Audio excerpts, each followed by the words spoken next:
आसिम और जोया की ये कहानी महज एक मियाँ बीवी का किस्सा नहीं, बल्कि इंसानी हवस और बेलोस मोहब्बत के दरमियान एक ऐसी जंग है जिसका अंजाम रूह को झंझोड़ कर रख देता है। आसिम एक ऐसा इंसान था जिसने अपनी ज़िंदगी का हर लम्हा, अपनी हर सांस और अपनी जवानी की तमाम तर तवानाई सिर्फ इस एक मकसद के लिए वक्फ कर दी थी कि वो अपनी बीवी जोया के चेहरे पर एक अदना सी मुस्कुराहट सजा सके। मगर जोया के दिल में मौजूद नाशुक्री का समंदर इतना गहरा था कि वो आसिम की हड्डियों के पिघलने से बनने वाले सरमाए को भी हकारत से ठुकरा देती थी।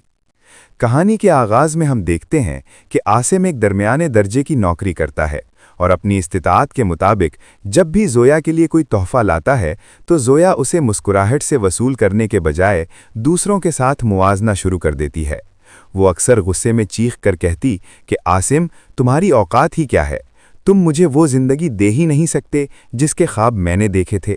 तुम्हारे लाए हुए ये सस्ते तोहफे और ये मुखलिसाना बातें मेरे पैरों की धूल के बराबर भी नहीं हैं। मेरी सहेलियों के शौहर उन्हें पेरिस और लंदन की सैर करवाते हैं और तुम एक आम से मैनेजर होकर मुझे खुश रखने का दावा करते हो। अगर तुम में ज़रा भी गैरत होती तो आज मैं इन बोसीदा दीवारों में कैद ना होती। मैं तो तुम्हारी शक्ल देखकर भी पछताती हूँ। जोया के इन जहरीले